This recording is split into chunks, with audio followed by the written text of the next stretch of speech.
ನನ್ನ ಹೆಸರು ಶಂಕ್ರಮ್ಮ ಅಂತ. ನಮ್ಮ ತಂದೆ ಹೆಸರು ಬಂದುಬಿಟ್ಟು ಚಂದ್ರಶೇಖರ್. ನಾನು ಅನ್ವಿತಾ ಪದವಿ ಪೂರ್ವ ಕಾಲೇಜಿನಲ್ಲಿ ಕಲಾ ವಿಭಾಗದಲ್ಲಿ ಓದುತ್ತಿದ್ದೇನೆ. ನಮ್ಮ ಕಾಲೇಜಿನ ಅಧ್ಯಕ್ಷರೇ ಹಾಗೂ ಆಡಳಿತಾಧಿಕಾರಿ ಪ್ರಾಂಶುಪಾಲರೇ ಹಾಗೂ ವೇದಿಕೆ ಮೇಲೆ ಆಸೀನರಾಗಿರುವ ಗಣ್ಯಮಾನ್ಯರಿಗೆ ಎಲ್ಲರಿಗೂ ನನ್ನ ಶರಣಾರ್ಥಿಗಳು. ನಮ್ಮ ಕಾಲೇಜು ಆಟ ಪಾಠ ಊಟ ಎಲ್ಲದಕ್ಕೂ ಕರೆಕ್ಟಾಗಿದೆ. ನಾವೇನೇ ಸಾಧನೆ ಮಾಡಬೇಕಂದ್ರೂ ನಮ್ಮ ಕಾಲೇಜ್ ಮಾತ್ರ ಮಾಡಿಸಿದಂಗಿದೆ. ಅಂದರೆ ಎಲ್ಲದರಲ್ಲೂ ಇದೆ, ಊಟ ಆಟ ಪಾಠ ಎಲ್ಲದರಲ್ಲೂ ಇದೆ. ಆಮೇಲೆ ನಮಗೆ ಬಂದುಬಿಟ್ಟು ಕಂಪ್ಯೂಟರ್ ಹೇಳ್ಕೊಡ್ತಾರೆ.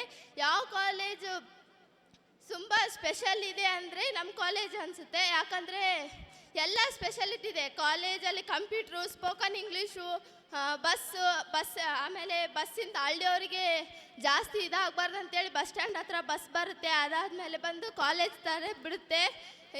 ಇದು ಏನದು ಕಂಪ್ಯೂಟ್ರು ಮಾತ್ರ ತುಂಬ ಚೆನ್ನಾಗಿ ಹೇಳ್ಕೊಡ್ತಾರೆ. ನಾವು ಫಸ್ಟಿಗೆ ಬಂದಾಗ ಕಂಪ್ಯೂಟ್ರು ನಮಗೆ ಹೆಂಗೆ ಯೂಸ್ ಮಾಡಬೇಕಂತ ಗೊತ್ತಿದ್ದಿಲ್ಲ.